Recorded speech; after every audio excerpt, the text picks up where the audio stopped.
고린도전서 1장 1절에서 9절입니다. 하나님의 뜻을 따라 그리스도 예수의 사도로 부르심을 받은 바울과 형제 소스데네는 고린도에 있는 하나님의 교회 곧 그리스도 예수 안에 거룩하여지고 성도라 부르심을 받은 자들과 또 각처에서 우리의 주 곧 그들과 우리의 주 되신 예수 그리스도의 이름을 부르는 모든 자들에게 하나님 우리 아버지와 주 예수 그리스도로부터 은혜와 평강이 있기를 원하노라. 그리스도 예수 안에서 너희에게 주신 하나님의 은혜로 말미암아 내가 너희를 위하여 항상 하나님께 감사하노니 이는 너희가 그 안에서 모든 일 곧 모든 언병과 모든 지식의 풍족함으로 그리스도의 증거가 너희 중에 견고하게 되어 너희가 모든 은사에 부족함이 없이 우리 주 예수 그리스도의 나타나심을 기다림이라. 주께서 너희를 우리 주 예수 그리스도의 날에 책망할 것이 없는 자로 끝까지 견고하게 하시리라. 너희를 불러 그의 아들 예수 그리스도 우리 주와 더불어 교제하게 하시는 하나님은 미쁘시도다. 아멘. 오늘부터 우리 고린도 전서입니다. 고린도 전서는 사도 바울이 2차 선교 여행 때 우리 빌립보, 데살로니가, 또 고린도 이 세 지역을 돌게 되고 고린도에서는 1년 우리 6개월 동안 선교를 하게 되면서 거기에서 우리 잘 아시는 브리스길라와 아굴라 부부를 중심으로 교회가 형성이 되고 함께 3차 여행 때 함께 에베소로 데리고 갔다가 거기에서 거기에서 3년 동안 바울은 목회를 하게 됩니다. 에베소에 3년 동안 목회하는데 처음에 세운 고린도 교회가 계속 문제가 많은 것을 듣게 되는 것입니다. 그래서 에베소에서 목회를 하면서 쓴 편지가 바로 고린도 전서입니다. 이 앞에 하나 더 편지가 있었던 것 같은데 그것은 유실됐고 우리 고린도 전서를 통해서 볼 수가 있는데 아주 종합적인 문제들이 많은 교회였습니다. 어떠한 문제가 있었는가? 일단은 우리 그 고린도에는 아프로디테의 신전이 있었는데 우리 로마에는 비너스가 미의 여신이라고 하면 우리 헬라에서는 우리 그리스 철학에서는 아프로디테가 바로 우리 미의 여신입니다. 근데 그러다 보니까 우리 기록들에 보면은 1000명의 그 여자들과 동시에 성관계를 하는 그런 어떤 제사 의식도 있었다. 이렇게 할 만큼 거기에는 일단은 우리 상업 도시이고 또 여러 가지로 사람이 발전될 수밖에 없었는데 그 당시에 삼두 정치를 하던 로마의 우리 시저, 잘 아시는 그 율리우스 시저가 고린도를 다시 상업화시키면서 어마어마하게 지금 그러니까 문제가 많으면 발전도 많았겠구나 이렇게 생각하실 수가 있을 보통 그렇습니다. 보면은 과학이 발전되고 거기에는 또 이 항구 도시에 많은 이방인들도 왔다 갔다 하고 그러다가 이방인들이 왔다 갔다 하니까 또 여러 가지 술과 여자 거기에다가 이 신전까지 잡다한 잡신들이 들어오면서 발전되는 것만큼 타락은 같이 따라오는데 우리 그때 사도 바울이 그런 문제들은 고스란히 어디로 들어오게 됩니까? 교회로 들어오게 되는 것이죠. 교회 외에는 다 그냥 타락의 현장들이니까 거기에 있던 사람들이 그 영향을 받던 사람들이 교회에 들어와서 신앙생활을 하니까 이게 완전히 그러한 어떤 사상, 그 이방을 섬기는 혼합주의적인 부분, 또 복음을 오해해서 내가 완전히 이제는 영적으로 다 끊고 금욕을 하면서 오직 예수 그리스도의 이 방언하고 은사 체험을 해야겠구나 이런 파도 있고 또 반대로 도덕적으로 부도덕해서 여성들과 이렇게 간음하고 부적절한 관계인 사람도 있었고 근데 이건 단순히 윤리 도덕적인 문제를 떠나서 여러 가지로 또 문제가 많았습니다. 파가 나뉘은 내일 나오겠지만 파가 나뉘고 바울파, 베드로파, 아볼로파, 예수파 이렇게 교회가 4개로 또 찢어지는 그러한 것들을 볼 수가 있습니다. 결국 모든 것은 다 무슨 중심입니까? 사람 중심인 교회였습니다. 내가 체험하는 것, 또 내가 이 사회에서의 느꼈던 그러한 어떤 질서와 구조, 도덕적인 어떤 그러한 가치관들이 교회에 그대로 묻어들어오는 것은 철저하게 나 개인 중심의 교회였는데, 오늘 사도 바울은 그러한 교회를 듣고 뭐라고 하냐면 1장 1절에 하나님의 뜻을 따라 이렇게 시작합니다. 하나님의 뜻을 따라 예수 그리스도의 사도로 부르심 받았는데, 중요 2절에 고린도에 있는 이 개인주의 교회야, 고린도에 있는 이기적인 타락한 교회야 이러지 않고 고린도에 있는 하나님의 교회 이렇게 씁니다. 사도 바울은 그러한 여러 가지의 복합적인 문제를 보고, 사도 바울은 그럼에도 불구하고 뭐라고 하는가? 그 교회는 바로 하나님의 교회다. 하나님이 예수 그리스도의 피로 값주고 사신 하나님의 거룩한 교회다라는 것을 명시하면서 우리 고린도 교회 성도들이 놓칠 만한 본질적인 부분들을 건드리고 시작을 합니다. 자신도 사도 바울도 하나님의 부르심을 받은, 일단은 사도 바울이 누군지를 알았습니다. 왜냐하면은 예수 그리스도를 믿는 자들을 죽이러 가던 우리 사람이었는데, 예수님과 함께 있던 사람도 아니고 정말 특별한 존재지요. 사도 바울은 예수님을 한 번도 본 적도 없습니다. 본 적도 없는 게 아니라 본 적은 있지만 예수 그리스도와 함께 사역을 해본 적이 없는 사람이, 길 가다가 예수님 만나게 되고, 그러다가 사도의 대열에 들어오지 않습니까? 보통은 예수님이 다 직접 부르셨는데, 사도 바울은 그러니까 하나님의 뜻을 따라 내가 됐다. 사도 바울은 자신의 어떤 사도의 이 인생의 변천사를 보면 완전히 하나님의 특별한 은혜가 아니고서는 사도행전 9장의 길 가다가 나타나는 그러한 예수님과의 만남을 도저히 자기는 해석할 수가 없는 것이지요. 이거는 내 중심이 아니라 완전히 하나님의 뜻이었다.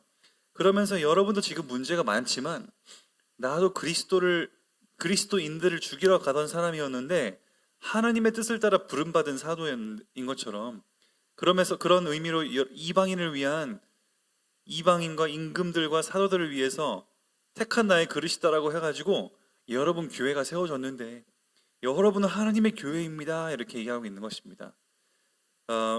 아무리 교회가 문제가 많고 어려운 일이 있고 하더라도 교회의 주인은 항상 하나님이다. 하나님이 피로 값주고 사신 교회다라는 것을 사도 바울은 늘 인사치레인 것 같지만 그렇지 않습니다.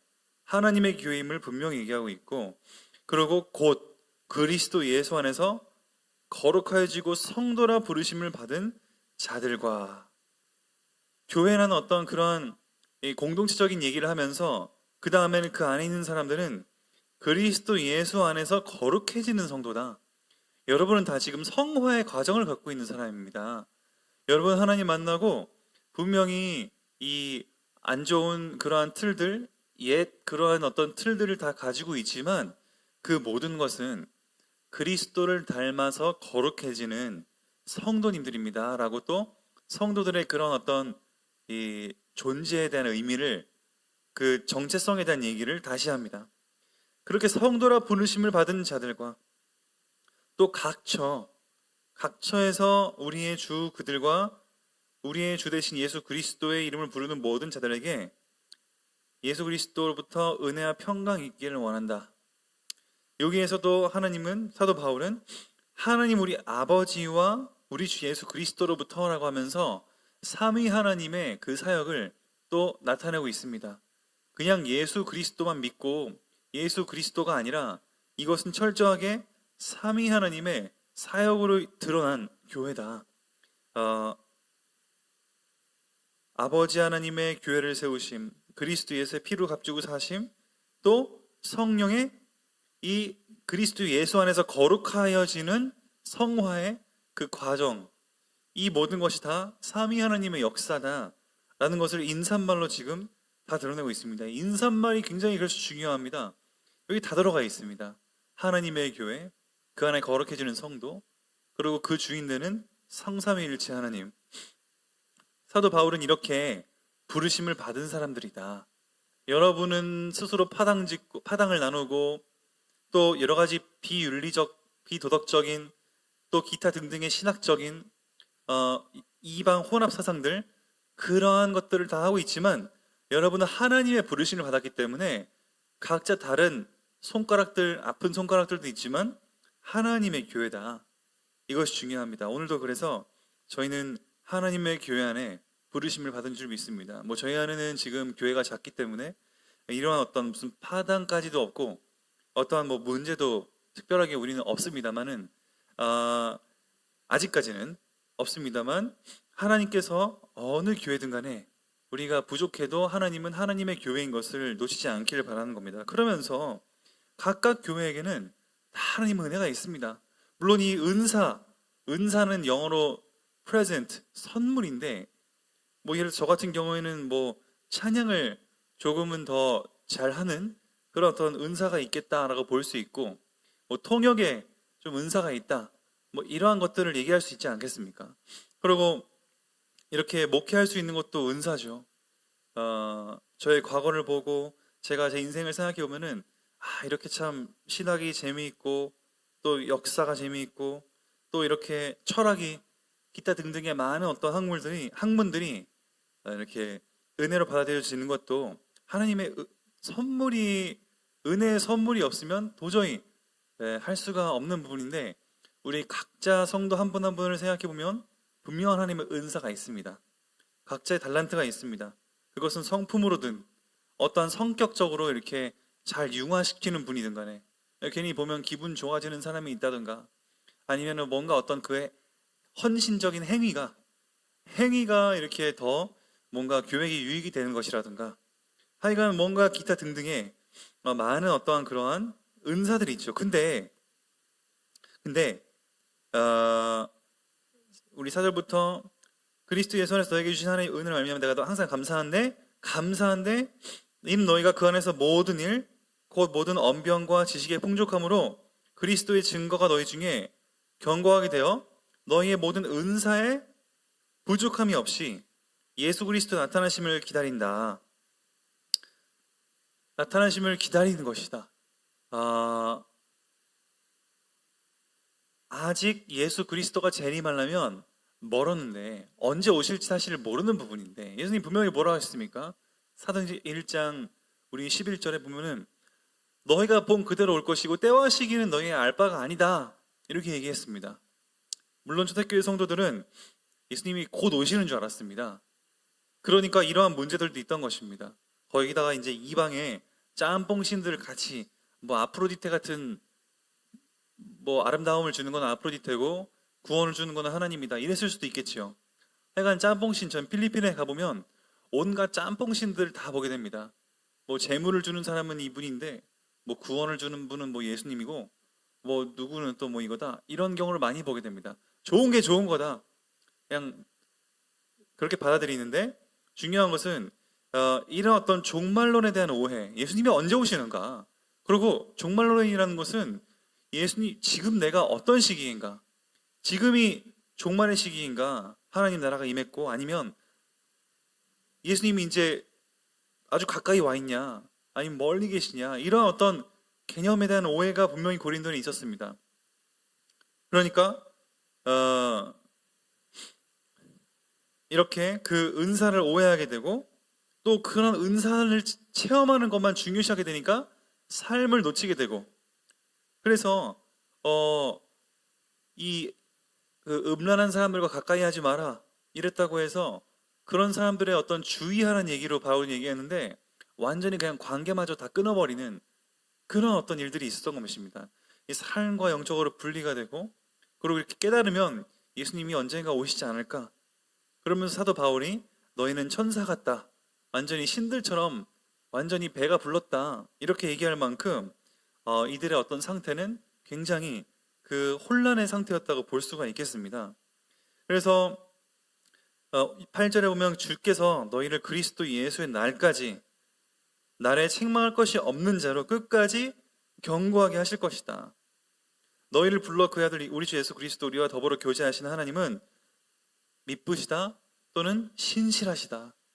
여러분을 향해 끝없이 사랑을 주시고 쉼없이 여러분을 우리는 자야 되지만 하나님은 주무시지도 않고 우리를 불꽃 같은 눈동자로 세밀하게 살펴보시는 바로 하나님의 그 신실하신 사역이 있다라는 것을 나타내고 있습니다. 오늘 말씀을 그래서 정리하면 무엇이겠습니까? 우리 1에서 4절까지는 바로 하나님의 주권적인 부분입니다. 하나님이 우리를 절대 주권 안에 부르셨고 우리는 스스로 파당짓고 기타 잡다한 이러한 부분들이 있지만 하나님이 부르셨다. 그리고 4에서 우리 9절까지는 바로 하나님의 이 성화, 하나님의 거룩하게 하심, 이 그 과정들이 바로 교회를 교회되게 하고 또 더더욱이 복음이 복음되게 하는 그러한 사도 바울의 이 서두에 있는 그 인사말 서론인 것입니다. 우리 모든 성도님들께서도 오늘 우리가 교회를 부름받는 것, 또 우리가 고린도 교회처럼 문제가 많지 않다고 해서 지금 안심하고 할 것이 아니라 바로 저희는 언제나 어떤 상황에서든지 하나님의 부르심 받은 사람들이다 라는 것을 잊지 않으시기를, 그러면서 우리의 모든 그 삶은 그리스도를 닮아가는 성령의 도우심으로 인한 이 성화의 과정 속에 있음을 알고 우리가 받은 달란트들을 유익하게 하나님이 기뻐하시는 대로, 내가 원하는 대로 내가 하고 싶은 사역이 아닌 하나님의 유익을 위한, 하나님의 영광을 위한 은사의 올바른 사용들이 될 수 있도록 우리를 축복해달라고 기도하는 마음으로 우리 오늘 또 말씀을 맺겠습니다. 기도하겠습니다. 하나님 감사합니다. 오늘도 말씀을 통해 우리 교회를 부르신 것은 아무리 문제가 많든 적든 하나님의 절대 주권적인 은혜 가운데 있는 줄을 믿습니다. 그러면서 우리 모든 성도님들은 다 각기 다른 은사가 있고 하나님의 선물이 있는데 그것을 올바르게 사용할 수 있는 우리의 믿음이 회복되게 하시고 또 우리의 모든 삶의 전 과정은 다 우리 그리스도 재림하실 때까지 성화의 과정 속에 있음을 알고 저희가 오늘도 하나님 앞에 겸손하고 더욱더 하나님 앞에 한 걸음 더 변화되어가는 우리 되게 해주시옵소서. 예수 그리스도 이름으로 기도드립니다. 아멘.